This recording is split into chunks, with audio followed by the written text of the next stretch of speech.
Hello guys, मैं हूं रुखसार हसन। मैं रहमतुल्लाह। आप देख रहे हैं world real reaction YouTube channel. आपको हमारी वीडियो अच्छी लगे तो ज़्यादा से ज़्यादा लाइक शेयर और सब्सक्राइब कर दें। तो चलते हैं आज की वीडियो में। नमस्कार, जय हिंद, वंदे मातरम। दोस्तों, विश्व पटल पर भारत की बढ़ती दांक और रसूख को आज दुनिया मान रही है। विश्व में भारत को एक नए लीडर के तौर पर लाने वाले पीएम मोदी की बढ़ती लोकप्रियता पाकिस्तान को रास नहीं आ रही है। अमेरिका का हद से ज्यादा भारत की ओर झुकाव और विश्व पटल से पाकिस्तान को आतंकवाद पर लताड़ से पाक पूरी तरह बौखला गया है। पाकिस्तानी मीडिया अपने मुल्क और दाने दाने को मोहताज कौम को छोड़ भारत अमेरिका दोस्ती पर फूट फूट कर रोता नजर आया। अमेरिका की कोशिश है कि भारत उससे न्यूक्लियर रिएक्टर्स खरीदे। हालांकि भारत ने अभी तक एक भी न्यूक्लियर रिएक्टर अमेरिका से नहीं खरीदा है। कि एक साजिश जो पाकिस्तान के खिलाफ हो रही है, पाकिस्तान की सलामती के खिलाफ, उसमें रंग भरना शुरू हो गए हैं। कि इस वक्त पाकिस्तान के पास क्या ऑप्शंस हैं। पाकिस्तान यकीनी तौर पे दबाव में इस सारी जियो स्ट्रेटेजिक जो बदलते हुई सूरत हाल है। और आई कांट बिलीव, मैं तो मान ही नहीं सकता कि हम एक मुल्क में रह रहे हैं। मैं तो मान ही नहीं सकता कि ये और हम एक प्लेनेट में हैं। अब दुनिया बदल गई है। हम कब समझेंगे कि अब वो दुनिया नहीं है? बिल्कुल दुनिया बदल गई है। यह है न्यू कोल्ड वार एरा, नई सर्द जंग। इसमें अमेरिका का महवर है चीन की बढ़ती हुई कुव्वत को कंट्रोल करना, और उसके लिए उसने भारत का इंतखाब किया है, जो भारत उनके साथ ब्लॉक में शामिल हो गया है। तो आप जरा हिम्मत करें, फैसले करें और घबराए ना, हाथ ना मले। हर पाक मीडिया का लाइव टीवी पर रोना उसी समय शुरू हो गया था जब भारत के पीएम और अमेरिकी राष्ट्रपति जो बाइडेन ने लाइव प्रेस वार्ता में भारत में आतंक फैलाने पर पाकिस्तान का नाम लेकर खरी खोटी सुना दी थी, जिसके बाद से ही पूरे पाकिस्तान और पाक मीडिया का भारत अमेरिका पर रोना गाना शुरू हो गया था। उधर भारतीय पीएम मोदी को अमेरिका के बाद इजिप्ट में जो सम्मान मिला, उससे पाकिस्तान काफी दुखी नजर आया। तो ये अमेरिकी जो है वो हिंदुस्तान की हाँ में हाँ मिलाते हैं, हकाइक को यकसर नज़रअंदाज करके। ये तो जो रेफरेंस दिया गया इसमें, तो यकसर जो है वो जहरीला पाकिस्तान दुश्मन, पाकिस्तान मुखालिफ और ताल्लुकात पे मनफी असर डालने वाला है, पाक अमेरिका ताल्लुकात पे। अब पहली दफा मैंने कभी अपनी जिंदगी में नहीं देखा कि दो मुल्कों के मुश्तरका एलानिये में तीसरे मुल्क को क्रिटिसाइज किया जाए। पहली मरतबा ऐसा हुआ कि उसमें ये पाकिस्तान को कहा गया है कि आप ये हरकतें छोड़ दें, जो आप एक्सपोर्ट कर रहे हैं टेररिज्म, उसको आप बंद करें। और उसमें इशारा दिया गया जो हमारी जहादी तंजीमें हैं जो पाकिस्तान में कोई जुर्म नहीं कर रही, उनका नाम भी दिया गया है। दूसरा ये कहा गया है, इशारा दिया गया FATF को, जरा मनी लॉन्ड्रिंग को तो देख लें आप, टेरर फाइनेंसिंग को तो देख लें। आपको याद होगा मैंने पिछले प्रोग्राम में कहा था कि 2024 में FATF जो है वो एक्टिव होगा पाकिस्तान के खिलाफ। कि जी आप तो खुद कह रहे हैं हम मनी लॉन्ड्रिंग कर रहे हैं, क्योंकि आप हुंडी हवाले के जरिए इंपोर्टर्स को फाइनेंस कर रहे हैं। तो ये अमरीकी रवैये में तब्दीली आई है और वो IMF को इशारा कर रहा है। अब चूंकि बतदरीज 20 साल में उसका असर व रसूख, उसका माशी कलाउट, उसकी डायस्पोरा का असर व रसूख, वो सब कुछ बढ़ चुका है, तो वो इंडियन कलर आपको अमेरिकी पॉलिसी में झलकने लगा है, जिसका हमें दुख तो है। कि भारत ने 1994 में, मैं दोबारा बता दूं आपको, उसकी मईशत हमसे ज्यादा तबाह थी। उसने जब IMF से कर्जा लिया तो अपने गोल्ड को गिरवी रखा, गोल्ड को गिरवी रख के लिया, लेकिन उसके साथ उसने इस्लाहात की, IMF के प्रोग्राम से निकला और आज तक नहीं गया, पांचवी मईशत बन गया। इस वक्त पाकिस्तान की सूरत हाल क्या है, कभी नहीं हमने पहले सुना। ये IMF जो है, IMF क्या है? ये वेस्टर्न एस्टेब्लिशमेंट का, मैं समझता हूँ, पॉलिटिकल टूल है। कैसे उन्होंने पाकिस्तान की आर्म ट्विस्टिंग की है, अनप्रेसिडेंटेड।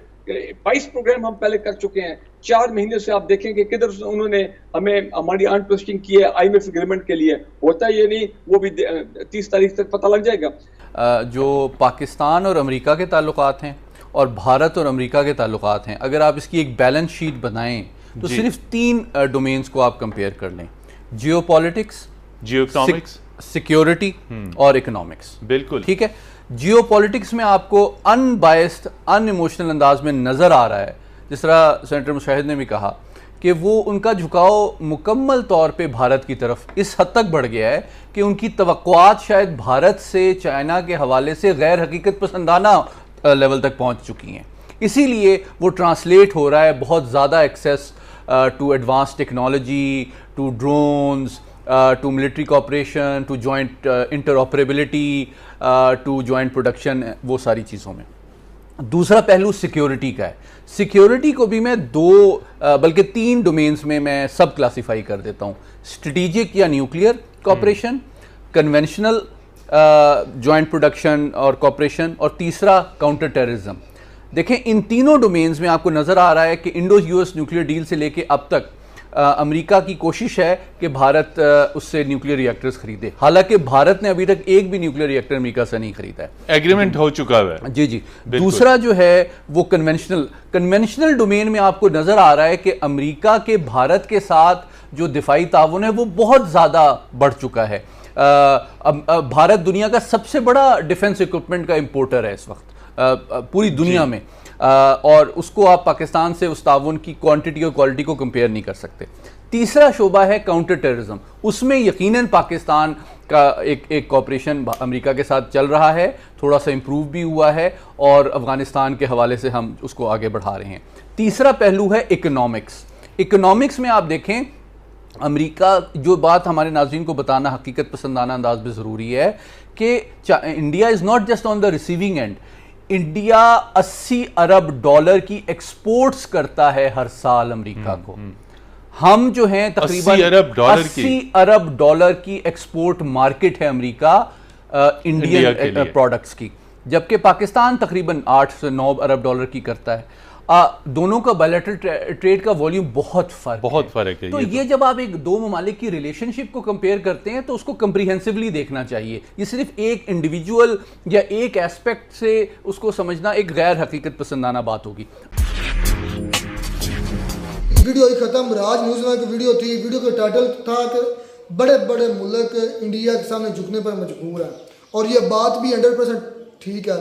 मुझे तो ज़फ़र अल-आली साहब जो पाकिस्तान के एंकर पर्सन है, वो गंजे से, जिसके ना मूंछ है, ना दाढ़ी है, ना सर पर बाल है, उनकी मुझे बात बड़ी दिल को लगी। उन्होंने कहा कि इंडिया और पाकिस्तान के लोगों को कहा कि क्या आपको लगता है कि आप इस प्लैनेट पर हैं? यकीन करो कभी कभी मुझे भी शक होने लगता है कि हम वाकई में इस प्लैनेट पर रहते हैं। हमारी सोच, हमारे इक़दार, हमारी तरक्की, हमारी जितनी चीज़ें देख रहे हैं इस प्लैनेट के लोगों के साथ मैच करती हैं। कभी हम किसी की झोली में, कभी हम किसी की झोली में, कभी किसी के सहारे हमारी इकॉनमी चल रही है, कभी हमारी चाइना, कभी हमारा अमेरिका, कभी हमारा सऊदी अरब, कभी हमारा अपना क्या रशिया। अब हम आस्ता आस्ता झोली बना रहे हैं, गोद बना रहे हैं रशिया को, नहीं को गोद। हालांकि जो जिंदा कौम है रशिया भूला नहीं। रशिया को मजबूरी थी पाकिस्तान को ऑयल बेचना, क्योंकि उसका मुल्क में वॉर लगी हुई है। मजबूरी समझ है, जो भी समझ है, लेकिन उसको सबसे ज़्यादा अब है अपने मुल्क के लोगों को खाना देना या अपने लोगों की बेहतरी के लिए काम करना। अगर उनको ये यकीन करते बात ना होती तो कभी भी रशिया पाकिस्तान को ऑयल ये चीज़ें ना देता जो पाकिस्तान ने रशिया के साथ किया है। तो बात करने का मकसद यही है ना, जो बात ज़फ़र अल-आली साहब ने की है कि उधर मुझे पता नहीं चल रहा कि पाकिस्तान के लोग वाकई में ये इस प्लैनेट के लोग हैं, ये इस प्लैनेट की मखलूक है। भाई देखें कि आप जो है ना बात इंडिया का आगे झुक रहे हैं दुनिया, अब भाई झुक रही है, पता है क्या ये माने।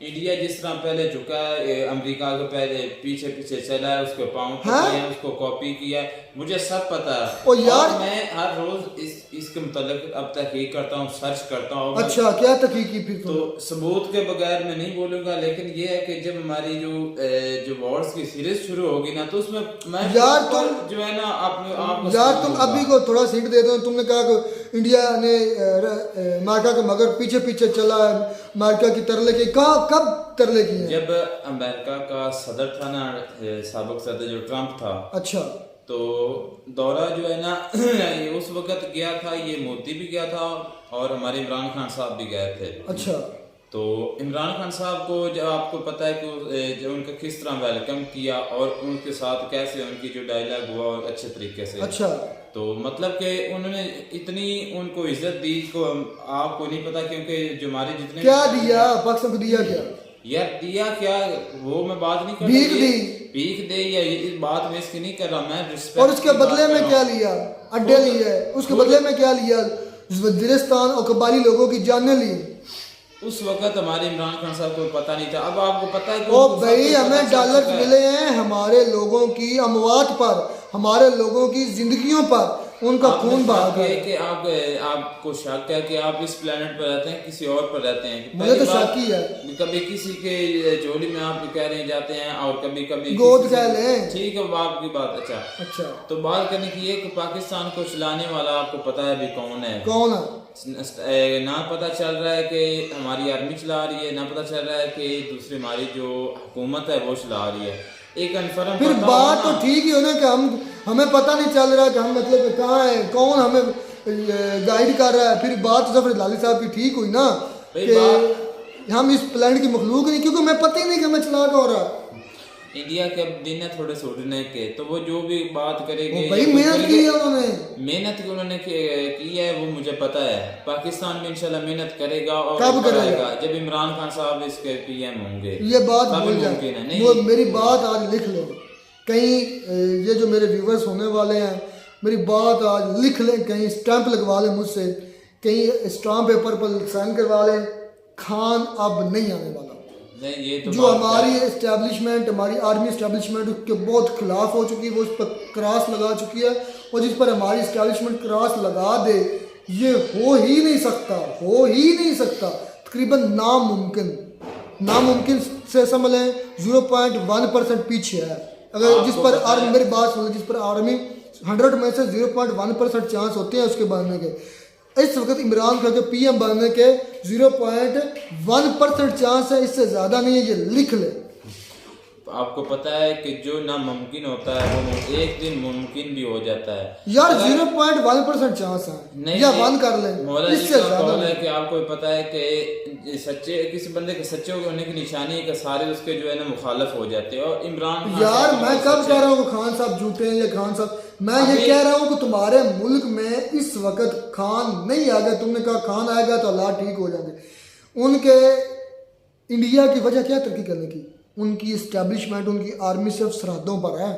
उनके अगर कोई रिटायर आर्मी है तो वो मुल्क में है, अगर उनका कोई रिटायर आर्मी है तो उनका जो अकाउंट है उसमें लाख रुपए उनकी जमा पूंजी सारी होती है, किसकी 20 लाख 29 लाख, किसकी इतनी भी नहीं होती।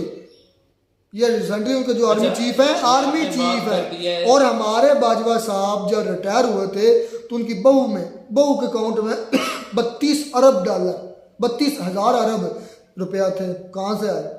वो तो धांधली उन्होंने की है ना, वो तो बात जाहिर है, आपको पता ही तो है। यही डिफरेंस है ना इंडिया और पाकिस्तान में। पाकिस्तान के इंडिया का अगर लोग क्यों झुक रहे हैं, मुल्क क्यों झुक रहा है? उनको पता है कि इंडिया में मोदी हुकूमत करता है, ये नहीं, कंफ्यूज नहीं है लोग। पाकिस्तान में इन्वेस्टमेंट इसलिए इन्वेस्टर नहीं कर रहे, उनको पता ही नहीं कि कौन इधर मुल्क चला रहा है। बिल्कुल हमारे आसम मुनीर साहब चला रहे हैं, शोबाज शरीफ चला रहे हैं, जरदारी चला रहे हैं, हमारी स्टैब्लिशमेंट चला रही। कौन चला रहा है? कौन इन्वेस्ट करे सर? यार मैं ही हूँ, मैं मिसाल ले ले, मेरा घर है, मेरे घर में या मेरे को कंपनी है, मेरी नाम के समझ लें कि मुझे आगे किया कि भाई इसकी कंपनी है, लेकिन कंपनी को असल में हैंडल कौन कर रहा है? पीछे मेरे को बड़ा भाई है या मेरे को वालिद है, फर्क है, वो हैंडल कर रहा है। मैं सामने दफ्तर में बैठा हूँ, मेरे दफ्तर में बैठने से कोई फ़र्क नहीं पड़ेगा। फ़र्क ये पड़ेगा कि डिसीज़न कौन ले रहा है, डिसीज़न मेकर कौन है, और वो पाकिस्तान में पता ही नहीं है। ज़्यादातर हमारी इस्टेब्लिशमेंट है और इंडिया में उनकी सियासतदान है। आज दुनिया को पता है कि मोदी साहब डिसीजन ले रहे हैं, आज जफ्फियाँ डाली जा रही हैं, उनके पाँव तक पापुआ गिनी के जो पीएम है उनके पाँव तक आ रहे हैं। यूएसए के जो सुपर पावर है उसके उठकर दुनिया का इग्नोर करके मोदी साहब को जफ्फियाँ डाल रहे हैं। ये ऐसे नहीं हो गया, ये मेहनत से हुआ है, ये शऊर से हुआ है, जो उनकी आवाम में है और पाकिस्तान की आवाम में नहीं है। आज भी पाकिस्तान की आवाम पाक फौज जिंदाबाद, भाई मैं बहुत खिलाफ बोल रहा हूँ, डर भी लगता है, भाई डर होना है, उन्होंने डर डाला हुआ, उठा लिए जाते हैं, वीगो डाला आता है। इमरान राज खान हमारा जो एंकर पर्सन बेचारा कहाँ है? वो भी ललकारता था मेरी तरह कि आपका पाला टक्कर के लोगों से पड़ा, आज किधर है? कोई उसका अता पता नहीं। साबर शाकर बाहर बैठा, समी इब्राहिम बाहर बैठा, अरशद शरीफ जो नेटफ्लिक्स पर उनकी सारा कच्चा चट्टा खुलने वाला था, वो आज किधर है? ऊपर अल्लाह के पास। ये फर्क है, ये डिफरेंस मीन है। आप कहते हो कि इंडिया उड़ी, ऐसा नहीं उड़ा। इंडिया के लोगों ने मेहनत की है, उनको शऊर है, उन्होंने